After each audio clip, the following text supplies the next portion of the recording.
She is often the queen we forget, overshadowed by the beheaded, the beloved, the scheming, or the tragic. Yet, Anne of Cleves, the woman who survived Henry VIII's court with her head intact and her dignity preserved, may be the most quietly revolutionary of them all. Her marriage to Henry lasted just 6 months, a diplomatic misfire wrapped in personal disappointment. And yet, Anne outlived the king, outlasted his other wives, and carved out a life of surprising independence and influence in one of the most dangerous courts in European history. Far from the Flanders mare of legend, she was a shrewd observer of power, a living emblem of the Protestant Reformation, and, perhaps most compellingly, a Tudor queen who rewrote the script for survival. This is the story of Anne's enduring legacy.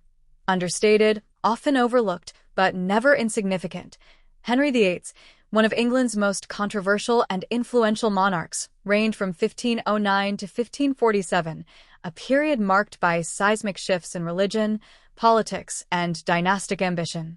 His legacy is often distilled into a dramatic catalogue of 6 wives and the rupture with the Catholic Church, but beneath the surface lies a far more complex tapestry of motivations. Henry's marriages were not mere romantic ventures. They were deeply strategic acts of statecraft, driven by a relentless pursuit of legitimacy, dynastic continuity, and international leverage in a turbulent European arena. The first of Henry's 6 marriages, to Catherine of Aragon, was steeped in dynastic and diplomatic logic. Catherine, the daughter of the powerful Catholic monarchs Ferdinand of Aragon and Isabella of Castile, was originally married to Henry's older brother, Arthur. Following Arthur's premature death, she became a symbol of continuity in Anglo-Spanish relations. Their marriage, sanctioned by a papal dispensation, was one of political necessity as much as personal affinity. Over the years, however, Catherine's inability to produce a surviving male heir became a central anxiety for Henry, whose obsession with securing the Tudor dynasty's future intensified with every passing year. This dynastic crisis triggered a theological and political revolution. Henry's demand for an annulment, on the basis that his marriage to his brother's widow was invalid in the eyes of God, was refused by Pope Clement VII. Frustrated and increasingly influenced by reformist ideas, Henry broke from Rome, establishing the Church of England with himself at its head. This seismic decision, known as the English Reformation, was catalyzed not by doctrine but by desire, the desire to marry Anne Boleyn. Anne Boleyn, Henry's second wife, embodied both political ambition and personal magnetism. Her refusal to become the king's mistress elevated her to an almost mythic status in Henry's eyes, and her influence at court contributed significantly to the Reformation's momentum.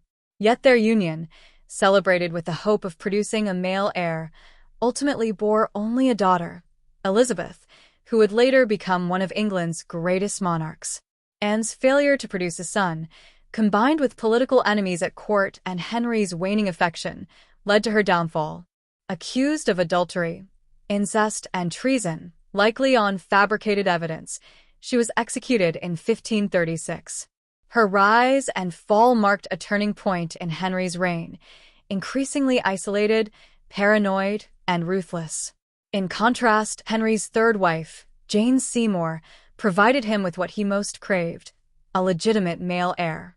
The birth of Edward VI in 1537 was hailed as a divine affirmation of Henry's choices. Jane's death shortly after childbirth only heightened her posthumous idealization. Henry would later choose to be buried beside her, suggesting a special reverence for the woman who had fulfilled his ultimate dynastic ambition. Following Jane's death, the political landscape of Europe shifted again. With Spain and France leaning closer to alliance, England faced a growing threat of isolation.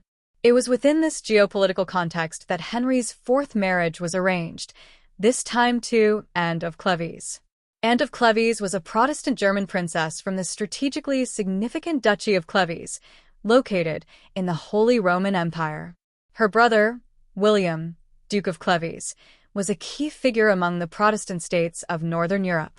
Henry's chief minister, Thomas Cromwell, architect of the Reformation and keen to align England more closely with Protestant powers, orchestrated the match. Cromwell believed that a marriage between Henry and Anne would consolidate England's position in the Protestant coalition and serve as a counterbalance against the Catholic Habsburg powers. Anne's background made her an attractive candidate. Born in 1505 in Dusseldorf, she was raised in a religiously conservative but reform-friendly court. Her education emphasized obedience, piety, and modesty rather than the courtly sophistication and flirtation that Henry favored. Despite this, diplomatic reports praised her virtues and temperament, and the famed painter Hans Holbein the Younger was dispatched to paint her portrait. The resulting image reportedly pleased Henry, who agreed to the match based on the painting. However, the moment Anne arrived in England in late 1539, the carefully constructed diplomatic facade began to crack. When Henry met her in person at Rochester in January 1540, he was disappointed by her appearance and demeanor. He famously referred to her as a Flanders mare, complaining that she looked nothing like her portrait and lacked the courtly grace he expected. Henry's personal repulsion was immediate and irrevocable. The marriage ceremony went ahead under pressure from his advisors, but the king refused to consummate the union. The political fallout was swift and brutal. By July 1540, barely 6 months after the wedding, the marriage was annulled on the grounds of non-consummation and Anne's prior betrothal to another noble. Remarkably, Anne accepted the annulment with grace and was rewarded handsomely. She was granted a generous settlement, several estates, and the honorary title of the king's beloved sister. Her willingness to cooperate spared her the tragic fate of 2 of Henry's other wives. Cromwell, however, was not so fortunate. The failure of the Cleves alliance provided Henry's enemies at court with the ammunition they needed to bring down the once powerful minister. Cromwell was arrested, charged with treason and heresy, and executed in July 1540. His fall marked a shift in the political winds. Henry would move away from Protestant diplomacy and back toward more conservative factions at court. Despite the brevity and failure of their marriage, Anne of Cleves's role in Tudor politics was not insignificant. Her alliance represented the height of Cromwell's Protestant foreign policy vision, and its abrupt collapse symbolized the dangers of personal politics in the Tudor court. Yet, Anne remained in England for the rest of her life, living comfortably and maintaining cordial relations with Henry and his children. She attended court on several occasions and was even present at the coronation of Mary I. After Anne of Cleves, Henry's 5th marriage, to the youthful and vivacious Catherine Howard, was a stark departure. A cousin of Anne Boleyn, Catherine embodied the kind of sensual charm Henry had once found irresistible. However, her lack of political acumen and youthful indiscretions proved fatal. Accused of adultery, she was executed in 1542, adding another layer of tragedy to Henry's matrimonial history. Henry's final wife, Catherine Parr, was a widowed noblewoman of intellect and strong Protestant leanings. Her marriage to the king in 1543 brought stability in his final years.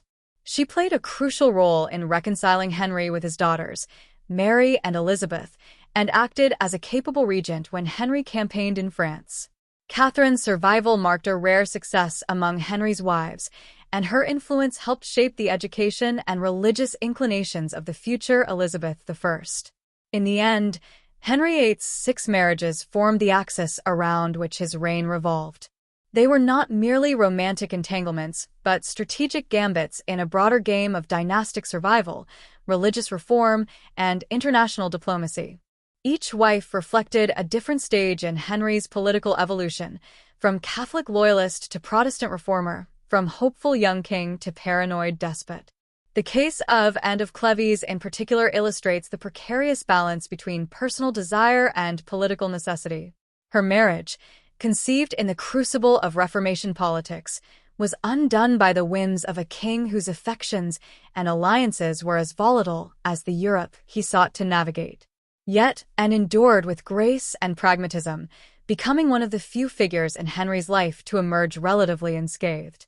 Henry VIII's marital saga remains one of history's most dramatic narratives, not simply for its scandal and intrigue, but for the profound ways in which it reshaped England.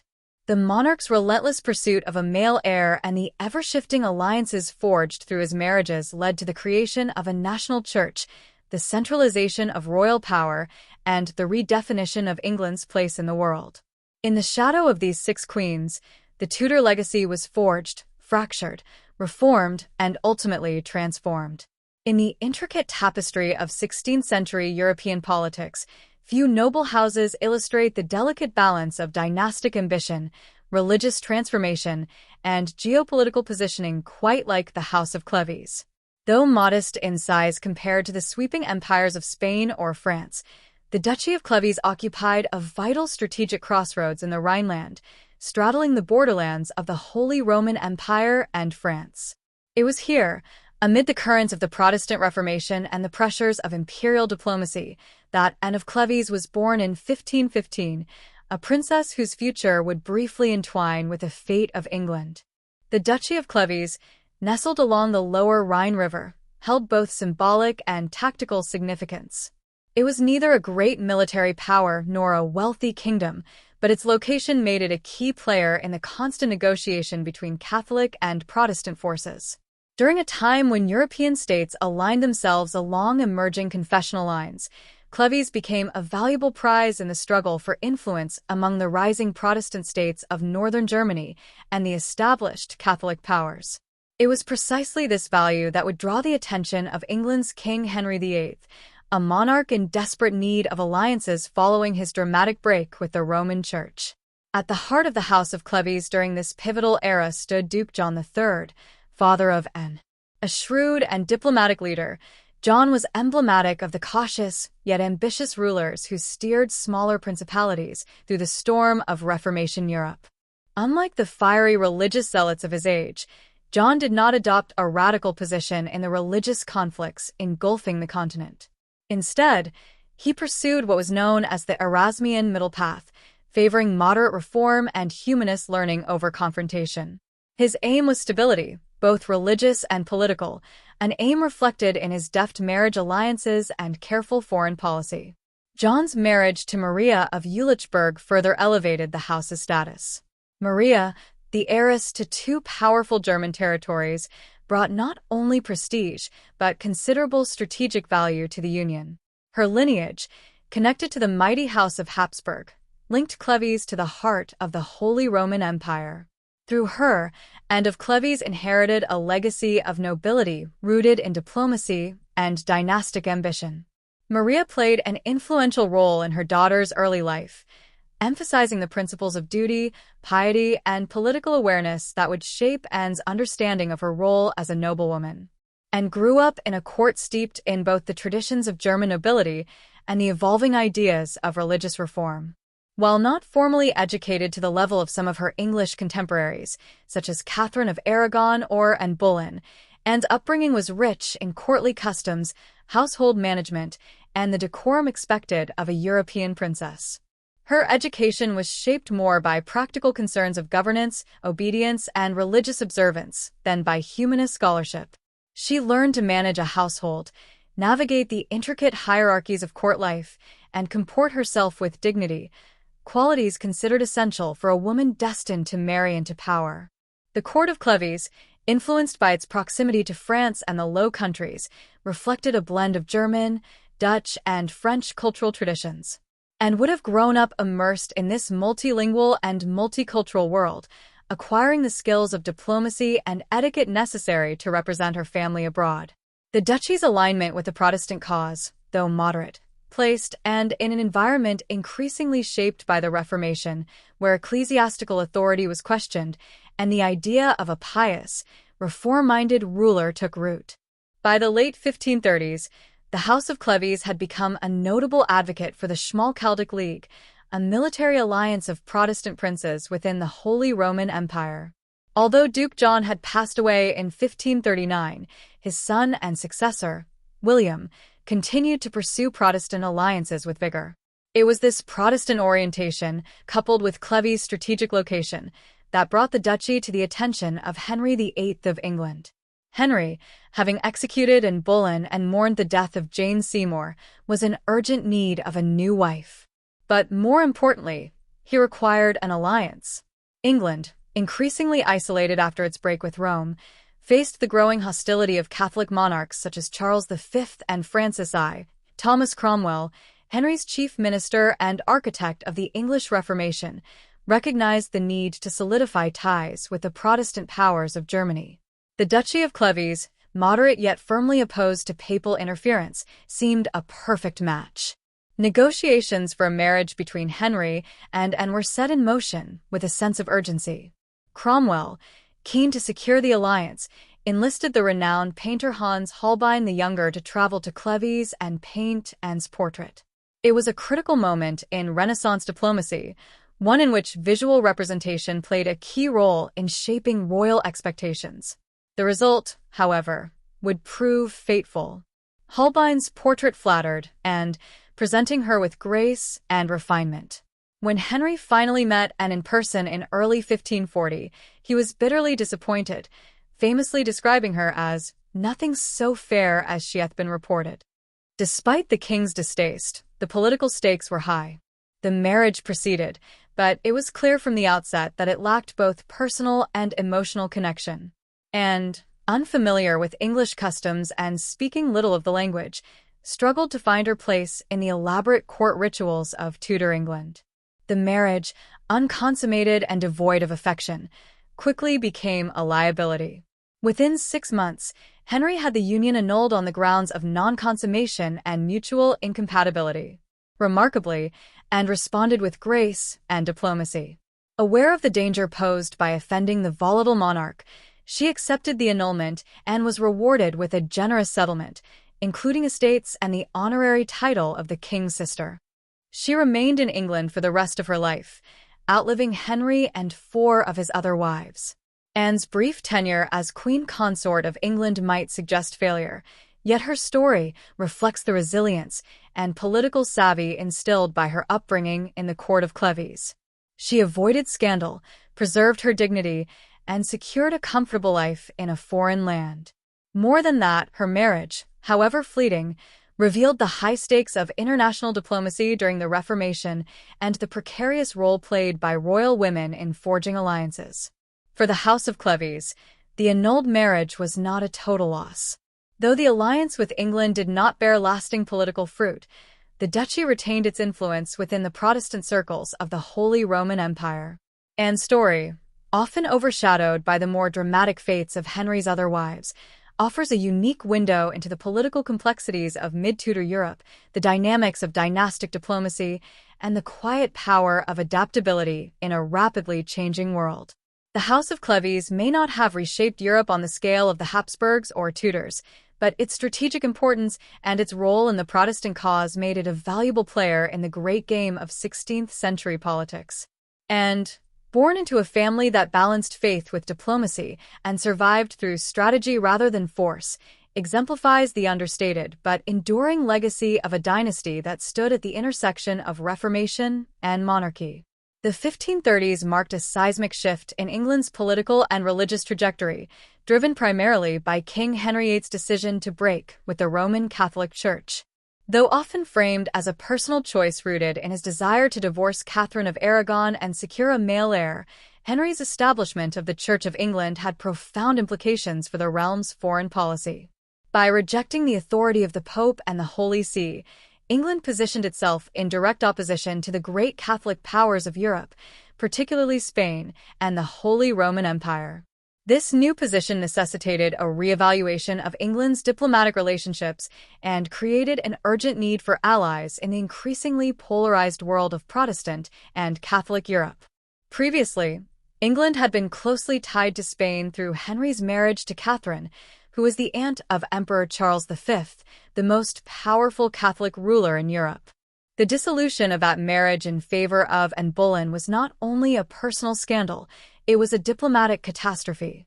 It alienated Spain, fractured England's standing within the Holy Roman Empire, and drew papal ire, resulting in Henry's excommunication. France, the other dominant Catholic power, while occasionally a counterbalance to Spain, was itself unreliable and not keen to align too closely with a heretical monarch. As Henry's traditional alliances dissolved, his need to find new partners became paramount, especially among the rising Protestant territories of Northern Europe. The Reformation had by this time deeply penetrated the German states, where Lutheranism was rapidly spreading. These newly Protestant polities, many of them within the loose structure of the Holy Roman Empire, were eager to establish alliances of their own for protection against Catholic retaliation. It was in this context that the Duchy of Cleves, an influential but relatively modest state in the Rhineland, emerged as a valuable partner. Ruled by Duke John III, the duchy straddled an important geographic and political crossroads between Catholic and Protestant Europe. Though John III himself was more of a religious moderate than a zealous reformer, his court was sympathetic to Lutheran ideas, and his realm had strong ties to other Protestant territories. Henry's chief minister and architect of the Reformation in England, Thomas Cromwell, recognized the potential benefits of forging an alliance with Cleves. Cromwell, ever the pragmatist, was acutely aware of the kingdom's vulnerable diplomatic position. England, newly severed from the Catholic fold, was in desperate need of recognition and allies. A union with Cleves, sealed by marriage to Anne of Cleves, John III's daughter, seemed an elegant solution. It would bolster England's Protestant credentials, deter aggression from Catholic monarchs, and strengthen the religious reforms underway at home. Cromwell was not merely advancing religious policy, he was crafting a geopolitical strategy. By linking England to the Protestant states of the Holy Roman Empire, he aimed to construct a northern European bloc that could resist the overwhelming pressure of the Catholic South. This would serve the dual purpose of protecting England's religious independence and shoring up its political autonomy. To Cromwell, Anne of Cleves represented more than a suitable queen, she was a diplomatic linchpin. Negotiations between the English court and the House of Cleves were careful and complex. Dynastic marriages in the early modern period were acts of international diplomacy, and Cromwell undertook this task with diligence. The terms of the proposed marriage were hammered out with an eye toward mutual benefit. For Cleves, elevation in status through connection to a major European power. For England, a strategic partner with a shared religious outlook. Though Cleves was not officially Lutheran, it was aligned closely enough with Protestant interests to serve Henry's purposes. In preparation for the marriage, Henry requested a portrait of Anne. Hans Holbein the Younger, the most prominent court artist in England and already known for his portraits of Jane Seymour and Thomas More, was dispatched to capture her likeness. Holbein's portrait of Anne was critical to the success of the arrangement.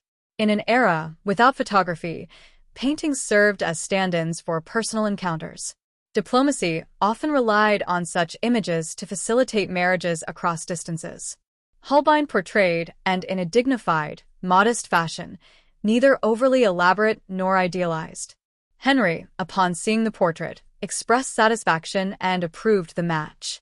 But when Anne arrived in England in late 1539, the king's expectations collided with reality.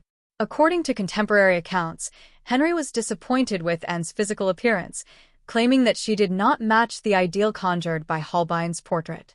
He famously called her a Flanders mare, a disparaging and likely exaggerated remark that has colored perceptions of Anne ever since. It is difficult to know whether this was truly a reaction to Anne's looks or whether it stemmed from Henry's own emotional volatility and disillusionment with the political game he had been forced to play.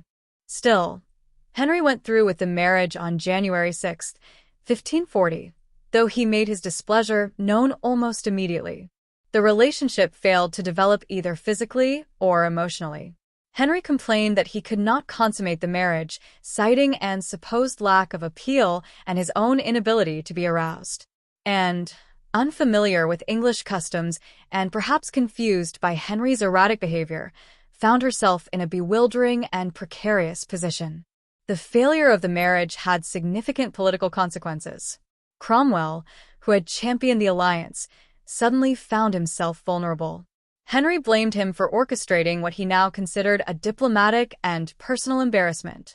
Despite his years of loyal service and his instrumental role in establishing the Church of England, Cromwell's fortunes rapidly declined. His enemies at court seized the opportunity to undermine him, and by the summer of 1540, he was arrested, charged with treason and heresy, and executed. The marriage to, and once a cornerstone of Cromwell's foreign policy, had become a political liability that contributed to his dramatic fall from power. And, for her part, displayed remarkable grace and pragmatism. She accepted the annulment without protest, claiming that the marriage had not been consummated and acknowledging that she had never truly been Henry's wife. In exchange, she received a generous settlement, including a lifetime income, several estates, and the honorary title of King's Sister. Unlike Henry's other wives, Anne remained in England and avoided scandal or execution. She was frequently invited to court, maintained cordial relations with Henry and his children, and outlived all of Henry's queens, dying peacefully in 1557. Though short-lived, the marriage to Anne of Cleves reveals much about the complexities of 16th-century European diplomacy. It illustrates the extent to which Henry's religious break from Rome had upended England's traditional alliances and compelled the crown to seek new friends among Protestant powers. It also demonstrates the risks inherent in using marriage as a tool of statecraft, especially when based on incomplete information or the unreliable medium of portraiture. More broadly, the episode underscores the fragile nature of religious alliances during the Reformation. Though Protestantism united England and Cleves in principle, the lack of deeper cultural and personal affinity between Henry and Anne undermined the alliance. It also showed that Henry's personal inclinations and emotional reactions could still override political necessity, no matter how carefully calculated. His rejection of Anne had ripple effects across the European stage, weakening Protestant unity and exposing the limitations of Cromwell's reformist vision. Despite its failure, the Cleves marriage was emblematic of a moment when England stood at the crossroads of competing ideologies and alliances. It was a bold, if ultimately unsuccessful, attempt to redefine the country's place in Europe following the rupture with Rome. The marriage may have lasted only a few months, but its consequences were enduring. The downfall of Cromwell, the end of an ambitious Protestant alliance, and the reaffirmation of Henry's personal authority in matters of both heart and state. The Anne of Cleves marriage was less about a queen than it was about a kingdom trying to find its way in a fractured world. It revealed the tensions between religious conviction and political necessity, between personal preference and national interest. And it reminded all who observed it that in Henry VIII's court, even the most carefully laid plans could unravel with a single glance. The marriage between Anne of Cleves and Henry VIII in January 1540, though lasting only a few short months, stands as one of the most consequential unions in Tudor history. While it was a personal disappointment for the English king, it was a politically calculated alliance designed to secure England's place within the shifting religious and diplomatic framework of Reformation Europe. The events surrounding this brief marriage offer critical insight into Henry VIII's foreign policy, the precarious balance of power in Europe, and the complex interplay of personal desires and national interest. By the late 1530s, Henry VIII was facing a precarious diplomatic position. His break with Rome and the establishment of the Church of England had alienated him from powerful Catholic nations such as Spain and France. England stood vulnerable, isolated from the traditional powers that had once been allies. The king, now in his late 40s and still desperate for a male heir after the birth of Prince Edward with Jane Seymour, sought a new alliance to reinforce his Protestant credentials and stave off the possibility of Catholic invasion. Enter Anne of Cleves, the daughter of John III, Duke of Cleves, and Maria of Jülichburg. The Duchy of Cleves, located in the Rhineland, was a strategically significant territory aligned with the Schmalkaldic League, a defensive alliance of Protestant German states. A marriage between Henry and Anne offered the prospect of linking England with this emerging Protestant power bloc. For Thomas Cromwell, Henry's chief minister and architect of England's Protestant reforms, this was a masterstroke. The union could strengthen the Reformation and solidify England's independence from Rome. Anne arrived in England in late December 1539, following months of negotiation and diplomatic preparation. Her journey was accompanied by considerable ceremony. She was met with lavish processions and treated with great reverence by the English court. Her reception was more than a welcome. It was a signal to Europe that England was aligning itself with a new set of allies. Henry, who had eagerly awaited her arrival, was already caught in the tension between political strategy and personal desire. He had been shown a portrait of Anne by Hans Holbein the Younger, who had painted her as a dignified, attractive young woman. The image pleased the king, and his approval helped finalize the marriage arrangements. But portraits could flatter, and expectations set by them could be treacherous. The much-anticipated first meeting between Henry and Anne, staged in the chivalric fashion of a romantic encounter, proved to be catastrophic. Eager to surprise his bride, Henry visited Anne in disguise before their formal introduction. Expecting a warm, delighted reaction, he was instead met with confusion and polite reserve. And, unaware of courtly English customs and Henry's identity, failed to provide the enthusiastic response he expected. Henry's disappointment was immediate and profound. In private, he railed against her appearance and demeanor, claiming she looked nothing like her portrait and had evil smells and no maidenly behavior. While modern scholars debate the extent of Henry's exaggeration, it is clear that the king had developed a strong aversion to his bride before the wedding even took place. Despite his misgivings, the wedding went ahead on January 6, 1540, at the Palace of Placentia in Greenwich. The ceremony was resplendent, attended by nobles, courtiers, and ambassadors, and wore an opulent gown befitting her station, and the couple was publicly celebrated. But behind the grand facade was a crumbling relationship, one doomed by Henry's dissatisfaction and Anne's inability to meet his expectations, both personally and culturally. Henry's resolve to marry her, however reluctantly, was largely driven by the political necessity of maintaining good faith with the Cleves alliance. To break off the engagement without consequence might have provoked diplomatic fallout. Thus, the king reluctantly fulfilled his duty, though he confided to his advisors that he was unable to consummate the marriage. Anne's arrival at the English court marked the beginning of a profound cultural clash. Raised in a conservative, Lutheran household, and was unfamiliar with the sophisticated, often perilous nuances of English court life. She struggled with the language, remained formal in demeanor, and dressed in a fashion considered outdated by English standards. Her education, while suitable for a noblewoman of her time, had not prepared her for the political and personal demands of being Queen of England.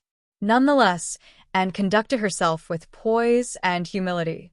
She made visible efforts to integrate into her new environment, participating in ceremonial functions and presenting herself with dignity.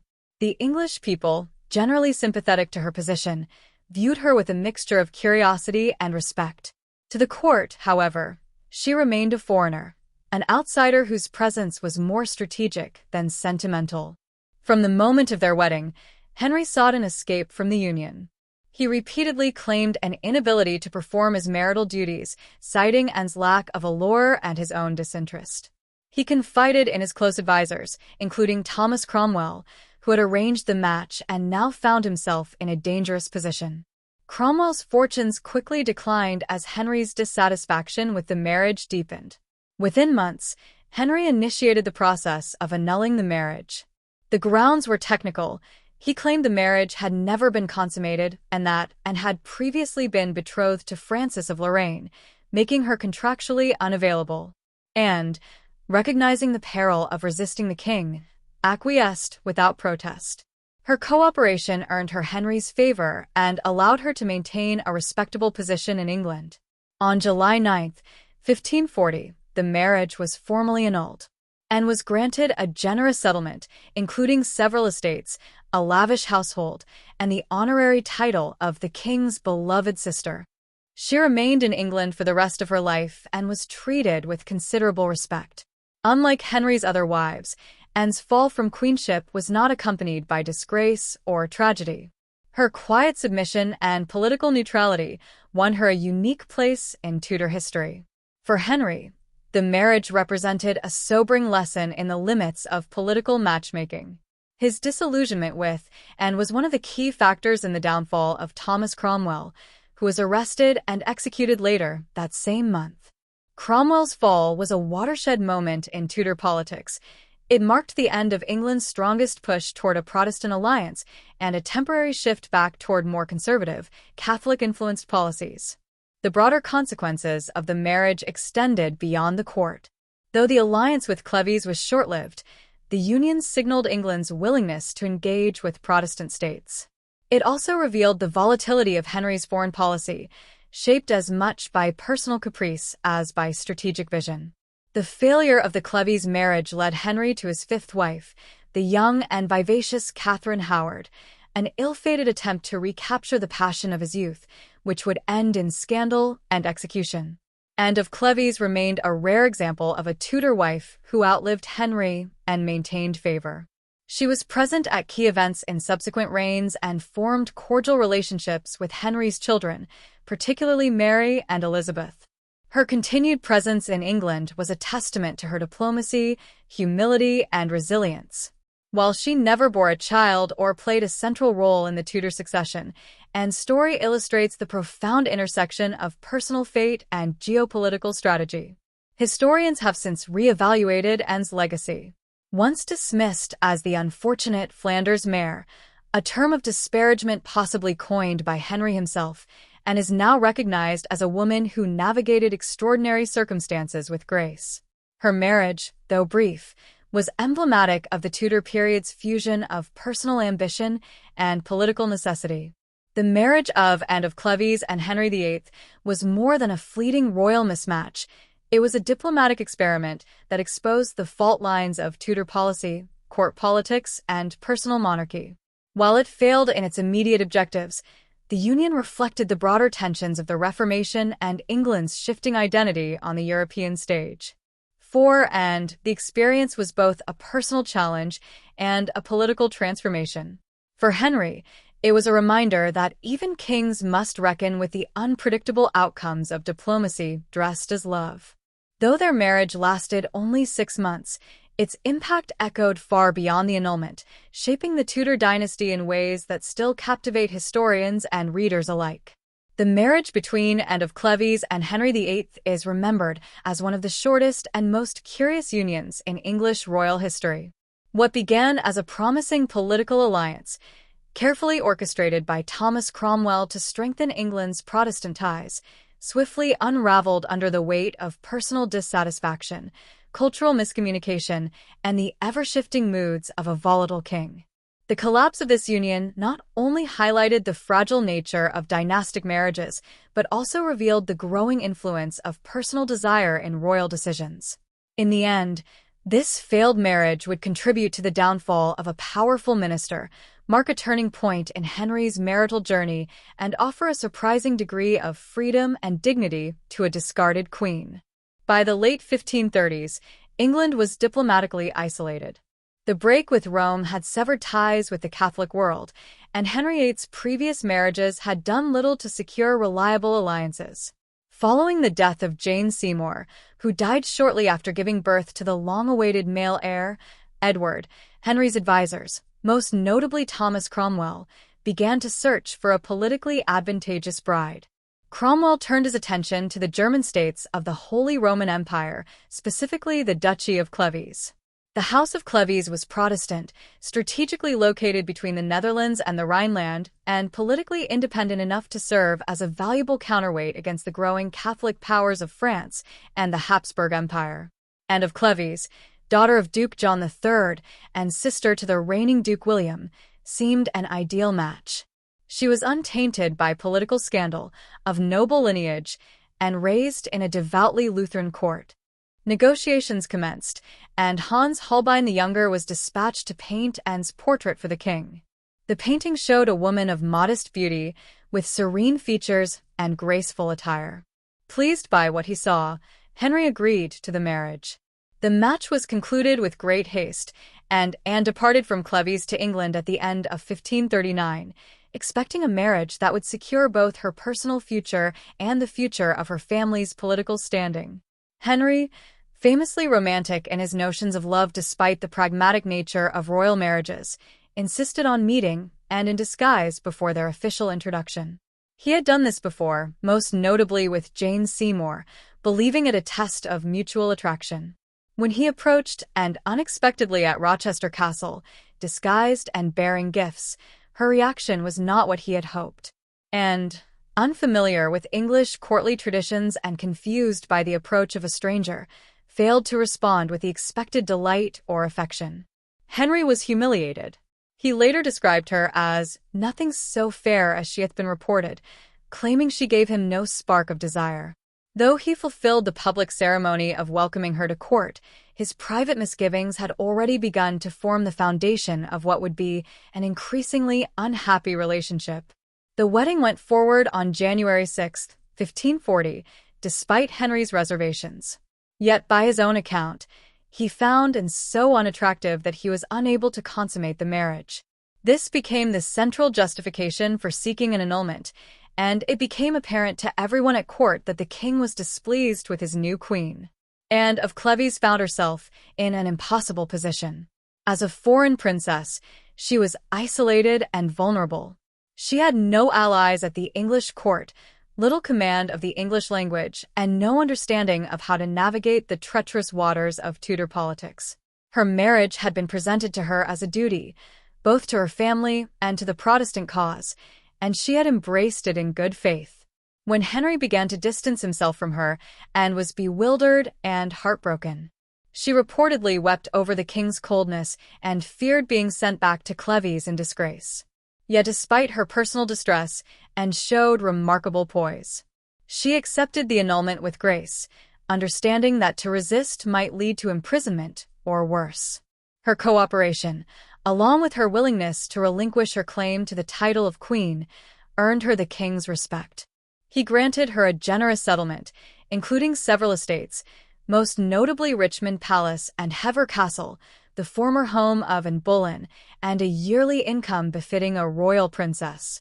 She was also accorded the honorific title of the king's beloved sister. The collapse of the marriage dealt a fatal blow to Thomas Cromwell. As the architect of the Cleves alliance, Cromwell had staked his political fortunes on the success of the match. When it failed, he was left exposed. Henry, who had once relied heavily on Cromwell's legal and administrative genius, began to lose trust in his advisor. Cromwell's enemies at court, especially the conservative faction led by the Duke of Norfolk, seized the opportunity to bring him down.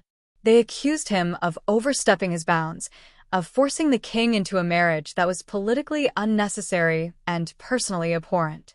Despite his efforts to manage the annulment discreetly and ensure Anne's compliance, Cromwell could not escape the growing chorus of criticism. On July 28, 1540, just weeks after the annulment was finalized, Cromwell was executed on charges of treason and heresy. His fall from grace was swift and brutal, a testament to how quickly fortunes could change in the Tudor court.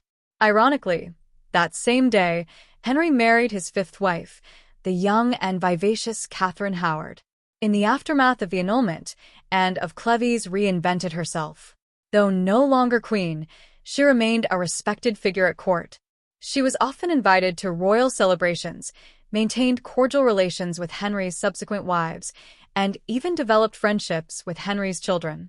She attended the coronation of Queen Mary I and was treated with deference by Elizabeth I, and lived out her days in quiet luxury, primarily at Hever and Richmond, enjoying a level of autonomy that few women, let alone former queens, were afforded in Tudor England. She never remarried and remained in England for the rest of her life, outliving all of Henry's other wives. Her ability to maintain dignity and composure in the face of personal and political rejection won her widespread respect. In many ways, she fared better than the women who followed her. Catherine Howard was executed. Catherine Parr was nearly implicated in a heresy scandal, and Henry's tempestuous nature continued to create chaos in the lives of those around him. And, by contrast, enjoyed peace, stability, and the rare luxury of distance from the king's volatile affections. The marriage between Anne of Cleves and Henry VIII lasted just over 6 months, but its consequences rippled through English history. It exposed the limitations of diplomacy based solely on appearance and hearsay, underscored the dangers of serving a mercurial monarch, and served as a sobering lesson in the human cost of political strategy. Anne herself emerged from the experience with remarkable resilience. While the marriage had humiliated her, she responded with pragmatism and grace, ensuring her survival and securing her place in English society. Unlike so many of Henry's other wives, she was not cast aside violently or vindicatively. Instead, she transformed her position into one of quiet power and respect. For Henry, the episode marked a turning point. His impulsiveness, his unrealistic expectations, and his growing preoccupation with physical appearance now govern not just his personal life, but also his foreign policy.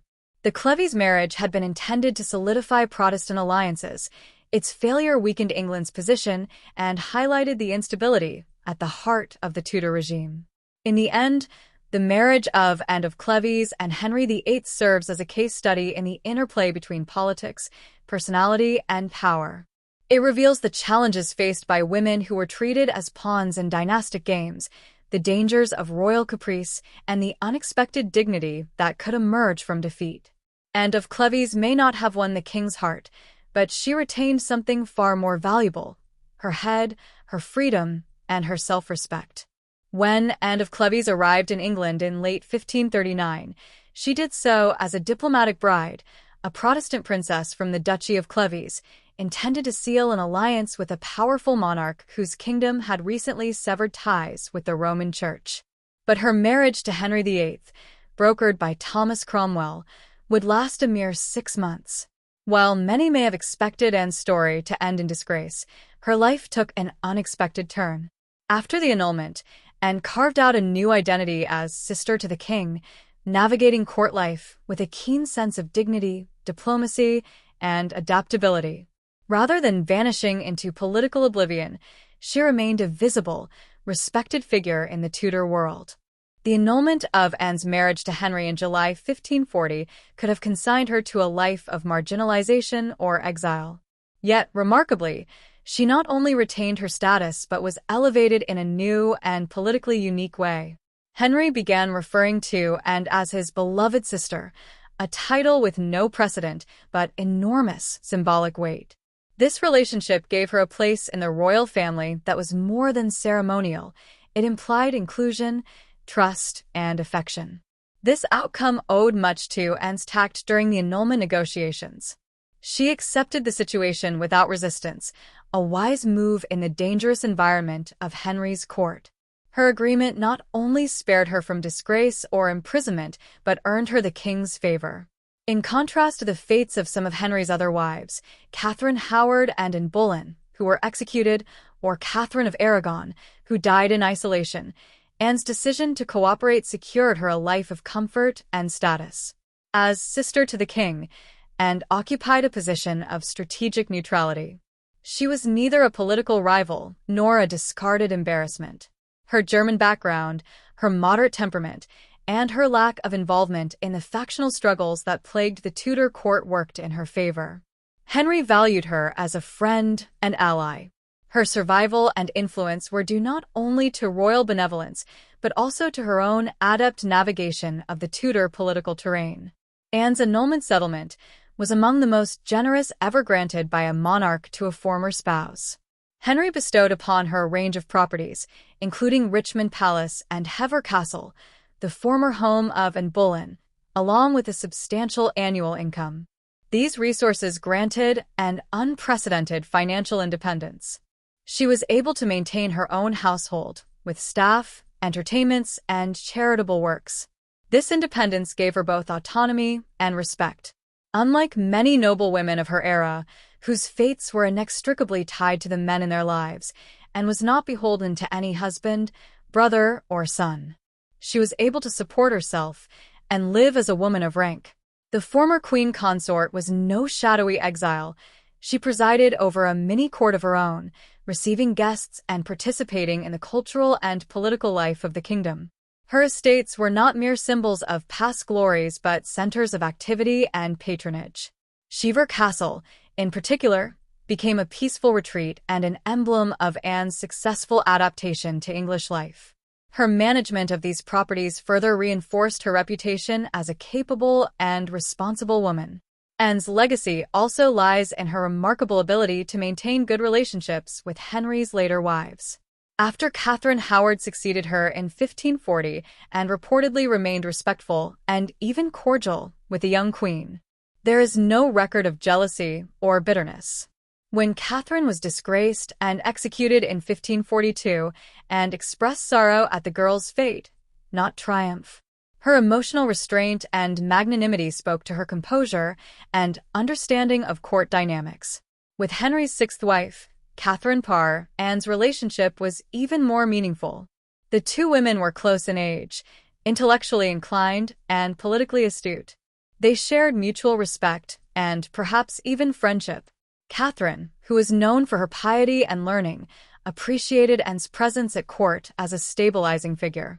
Anne was invited to court functions during Catherine's tenure and may have found in her a kindred spirit. The cordial relations Anne maintained with these women further emphasized her success in carving out a new identity at court. She did not challenge their positions or attempt to reassert herself. Instead, she played the long game, remaining present, polite, and politically harmless. In a court defined by competition and intrigue, her ability to remain on good terms with successive queens was exceptional. As Henry aged and his health declined, the Tudor court grew increasingly unstable. Yet throughout this time, Anne remained a quiet, constant figure, one of the few not embroiled in factional politics. Her role as sister to the king allowed her to remain at court without bearing the burdens of direct power or responsibility. She was invited to significant events, including the coronations of Catherine Howard and Catherine Parr, and she participated in family gatherings. Even though she had no biological ties to Henry's children, she was treated with respect by Mary, Elizabeth, and Edward. Her position symbolized continuity at a time when change and upheaval were constant. Anne's religious neutrality may have helped her maintain this role. Though she came from a Lutheran duchy, she did not aggressively promote Protestantism. Her faith was likely moderate, making her less threatening to conservative and reformist factions alike. This religious moderation allowed her to coexist with both Catholic and Protestant courtiers without inciting animosity. Henry VIII died in 1547, and with his death came uncertainty. His son Edward VI, a devout Protestant, was just 9 years old when he ascended the throne. Edward's reign was marked by reform and radical changes in church policy, spearheaded by powerful regents like the Duke of Somerset and later the Duke of Northumberland. Anne, who had avoided controversy during Henry's reign, continued this strategy during Edward's. She remained a respected dowager queen but refrained from engaging in political or religious disputes. Her exact role during Edward's reign was limited but dignified. She likely maintained occasional court appearances and may have acted as a familial figure to the young king. Though she had no direct political power, her presence at court served as a reminder of the Tudor alliance with continental Protestantism. She was also a living link to Henry, whose legacy loomed large in Edward's regime. When Mary I took the throne in 1553, England turned abruptly back to Catholicism. Anne's position became more precarious. She had been born into a Protestant family and was now a former queen in a staunchly Catholic court. Yet again, Anne's careful neutrality paid off. While she likely withdrew from court life during Mary's reign, she was neither persecuted nor exiled. Her willingness to adapt, combined with her lack of political ambition, ensured her safety. In her later years, Anne devoted herself to household affairs and religious devotion. She continued to enjoy the wealth and privileges granted to her and used her resources to support various charitable causes.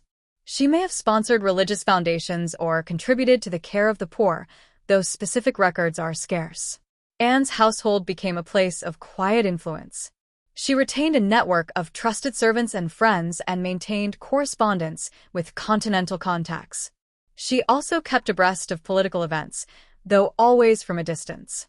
Her life, while no longer at the center of court intrigue, remained one of comfort and influence. Anne of Cleves died on July 16, 1557, at the age of 41. She was buried in Westminster Abbey, an honor that underscored her enduring status. Of all of Henry's wives, she was the only one to be interred in such a prestigious location, aside from Catherine of Aragon. Her tomb lies near the shrine of Edward the Confessor, a quiet testament to the respect she garnered in life and death. Anne of Cleves' story defies expectations.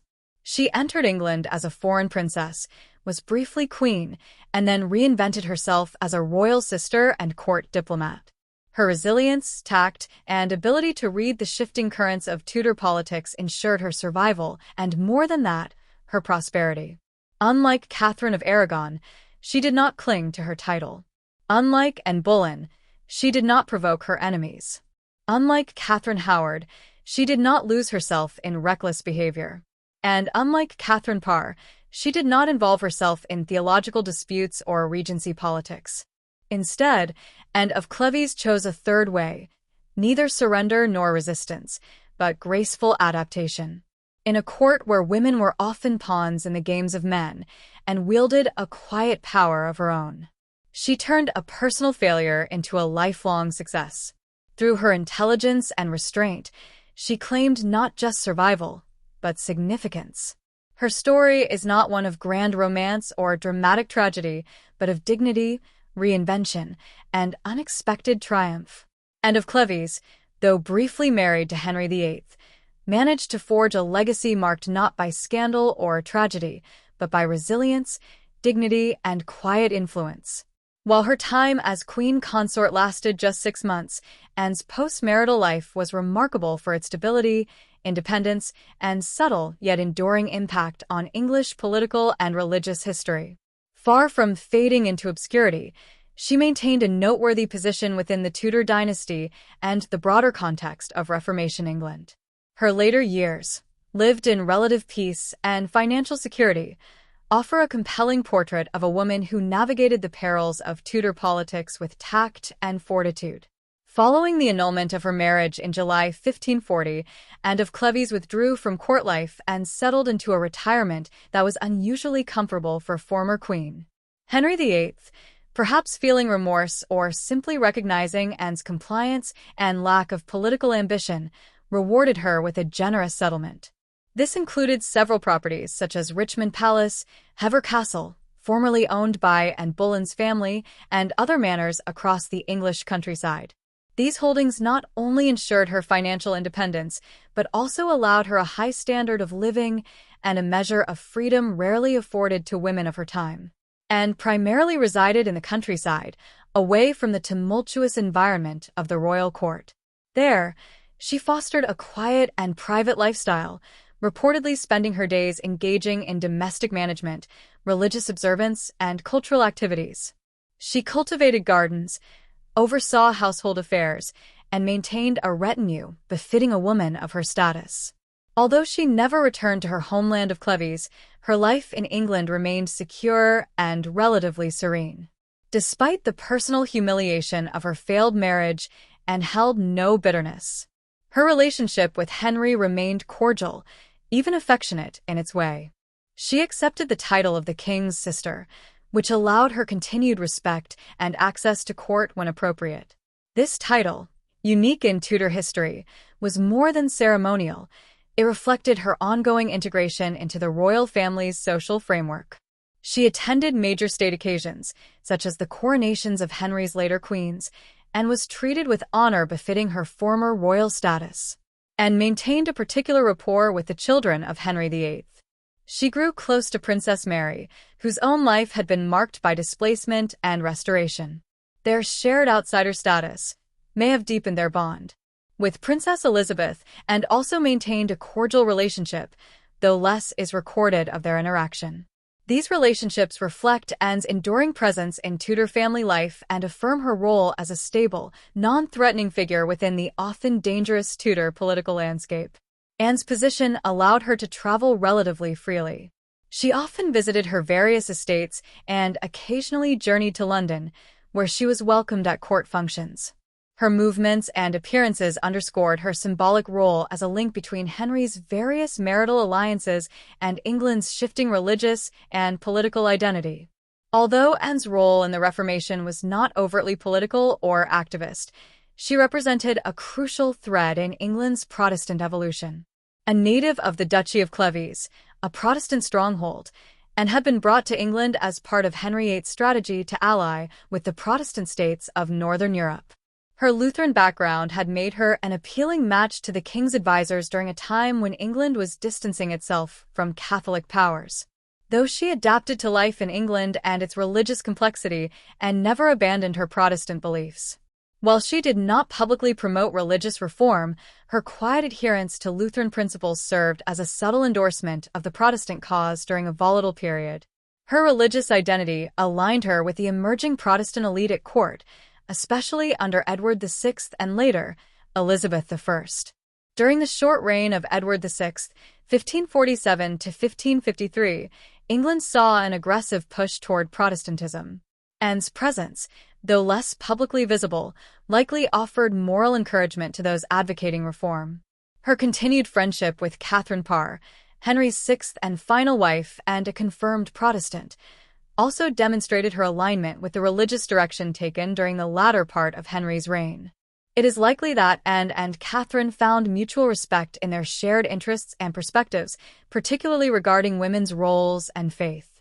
Under Mary I, England temporarily reverted to Catholicism, and Anne's Protestant background might have made her vulnerable.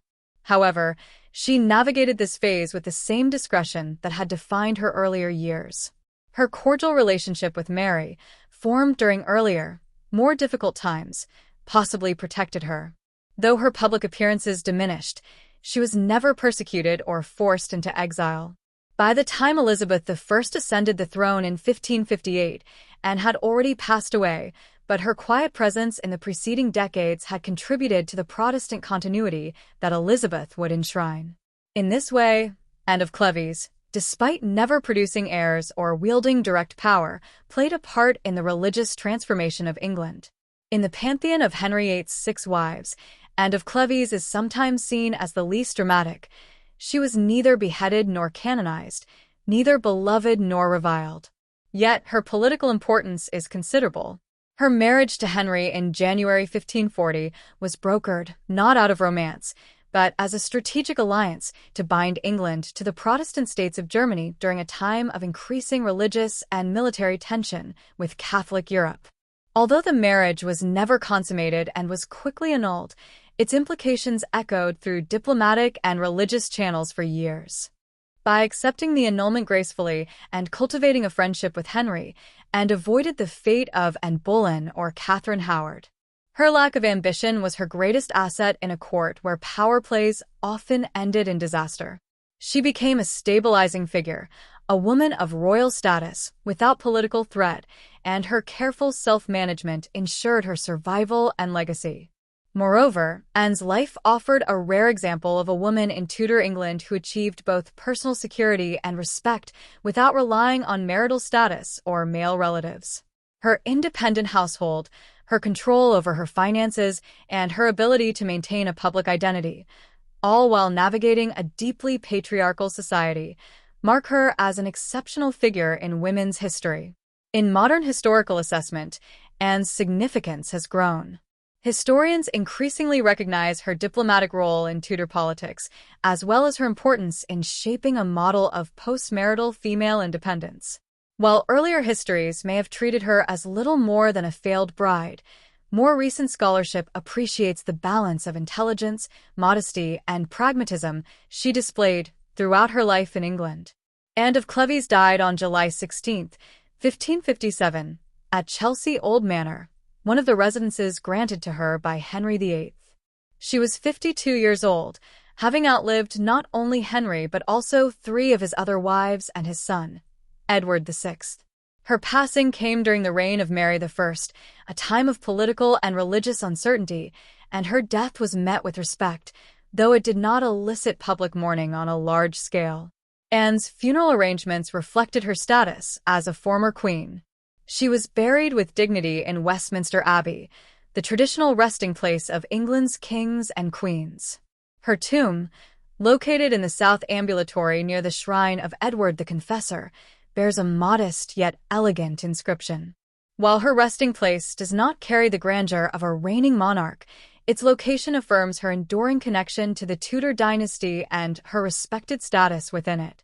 Her burial in Westminster Abbey symbolized a final acknowledgement of her contributions and dignity. In death, as in life, and maintained a position of honor, neither in the shadows nor at the center, but always present, always steady. Anne of Cleves stands as one of the most intriguing figures in Tudor history, not because of sensationalism or scandal, but because of her quiet strength and adaptability. Her brief marriage to Henry VIII, while politically unsuccessful, led to an independent and respectable life that defied the typical fates of discarded queens. She lived peacefully, contributed quietly to the Reformation, and remained a respected figure in the shifting currents of English royal life. Her story, once overshadowed by the more tragic or triumphant tales of Henry's other wives, now emerges as a testament to the virtues of prudence, resilience, and grace. Anne of Cleves may not have worn the crown for long, but she wore it well, and, perhaps more importantly, knew when to lay it down. Anne of Cleves, the fourth wife of King Henry VIII, has often been overshadowed by the more sensational stories of his other queens, and Boleyn's beheading, Catherine Howard's tragic fall, or Catherine of Aragon's long struggle.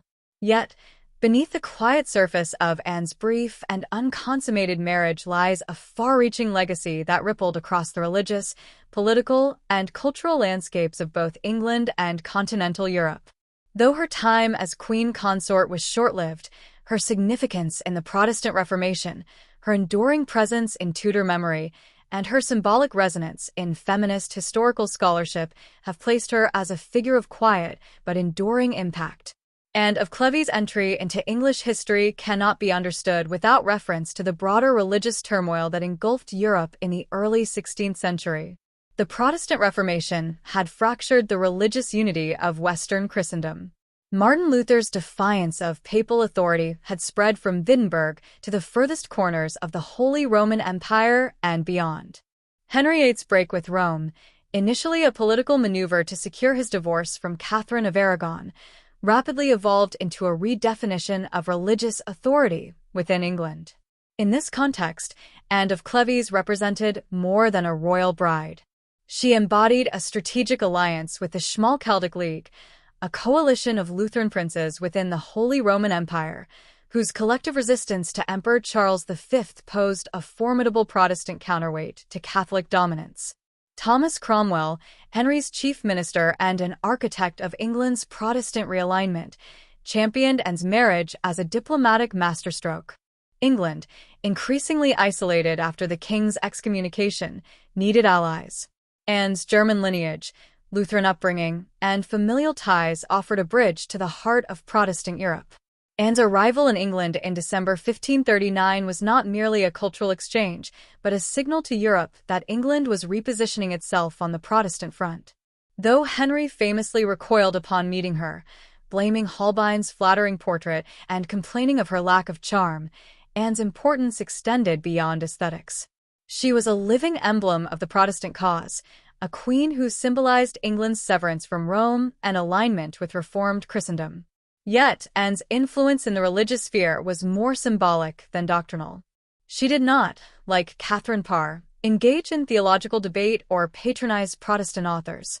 Her English was limited, her influence in court politics restrained. But her very presence served as an endorsement of Protestant legitimacy. Her family's Protestant identity, her upbringing in a duchy that had embraced Lutheran reforms, and her status as a former queen-turned-royal sister anchored her in the narrative of England's slow but decisive drift from Rome. Though Henry's dissatisfaction led to the annulment of their marriage just 6 months later, Anne's fate defied the usual pattern of discarded royal wives. Unlike Anne Boleyn or Catherine Howard, Anne of Cleves did not suffer imprisonment or execution. Instead, she was treated with unexpected generosity and retained as a respected member of the royal family under the honorific title, the king's beloved sister. This unusual arrangement, halfway between dowager queen and royal relative, speaks volumes about Anne's ability to navigate treacherous court politics. She accepted the annulment gracefully, never publicly challenging Henry's decision or seeking to stir opposition. Her acquiescence won her a lifetime of privilege, a generous settlement of estates, 2 country manors, an ample household, and precedence over almost all other women in England, save the Queen and the King's daughters. Anne's unique position allowed her to remain at the heart of courtly life, cultivating relationships with successive queens, including Catherine Howard and Catherine Parr, and maintaining cordial relations with Henry himself. She attended royal festivities, was present at the coronation of Mary I, and remained a fixture of aristocratic society well into the reign of Elizabeth I.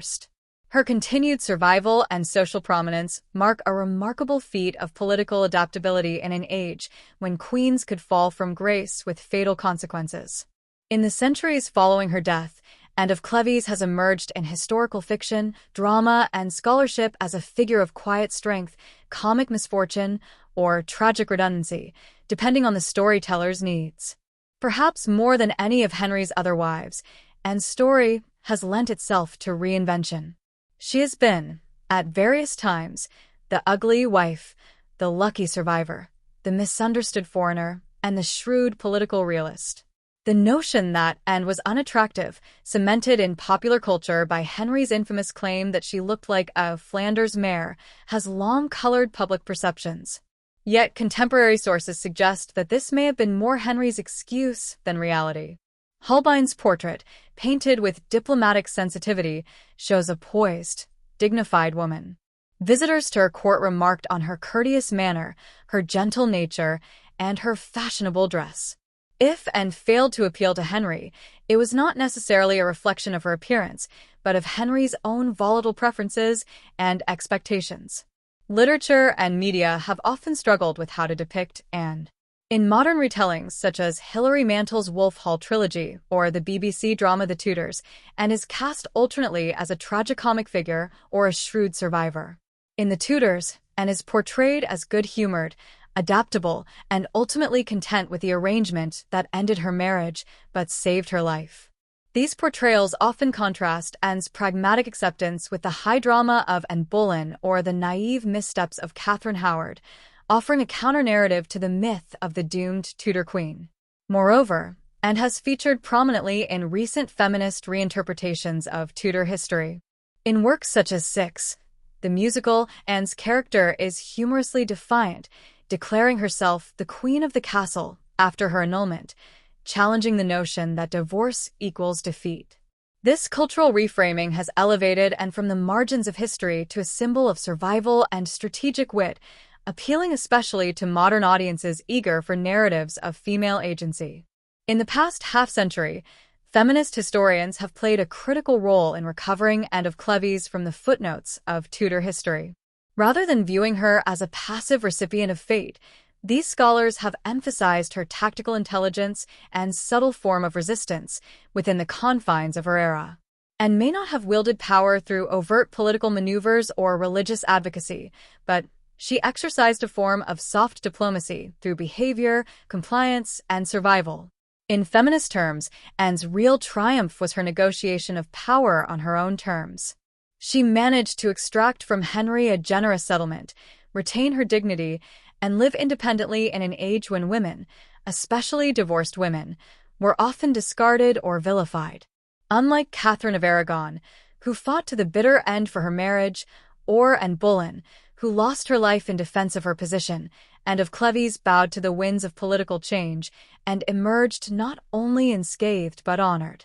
Her survival strategy also offers insight into the gender dynamics of Tudor court life, and understood that defiance would likely lead to disgrace, even death.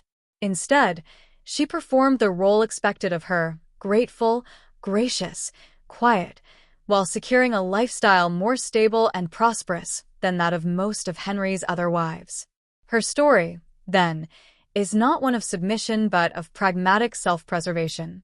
Modern feminist readings have also drawn attention to how Anne's life was shaped by systems of power beyond her control, dynastic ambition, male desire, religious geopolitics. She was traded across borders like a diplomatic token, examined for suitability like livestock, and dismissed on a whim. Yet, in the face of this, she created a niche for herself that allowed her to exercise influence in the background, remain financially independent, and avoid the bloodshed that marked so many other royal marriages. Anne's historical legacy spans both England and Germany, though each nation remembers her differently. In England, she is the wife who never was a queen in name but not in consummation. Her legacy has often been framed in contrast to more flamboyant figures like Anne Boleyn or Elizabeth I. Yet her life tells a vital story of diplomacy, religious politics, and the subtle ways in which women could assert agency in a patriarchal world. In Cleves, Anne is remembered more favorably as a daughter of the Reformation, a noblewoman of intelligence and grace. Her brief English queenship is seen not as a failure, but as part of the broader Protestant struggle for recognition and independence. Cleves, and the Duchy of Jülich-Ravensburg to which she belonged, had embraced Lutheran reforms early, and Anne's marriage helped project this regional religious identity onto a larger European stage. Indeed, Anne's very marriage helped normalize the idea of Protestant royal unions, an idea that would shape dynastic strategies in Northern Europe for generations. Her role as a Protestant ambassador, however unintended, contributed to the religious realignments of the 16th century and the gradual consolidation of Protestant identity across borders. Anne of Cleves may have spent only a few months as Henry VIII's wife, but her impact reaches far beyond the confines of the Tudor marriage bed. As a diplomatic figure, she helped cement Protestant alliances at a pivotal moment in European history. As a woman navigating the treacherous politics of the Tudor court, she demonstrated resilience, intelligence, and an uncanny ability to survive. And as a cultural figure, she has been reimagined and reinterpreted through centuries of literature, drama, and feminist critique. Her legacy, once reduced to the caricature of the Flanders mare, has undergone a profound transformation. Today, Anne of Cleves is recognized as a woman of quiet strength and subtle influence, a survivor in an age of peril, and a symbol of how dignity, diplomacy, and adaptability can triumph over scandal and rejection. In the evolving tapestry of Tudor history, her thread, once thought minor, now gleams with enduring significance.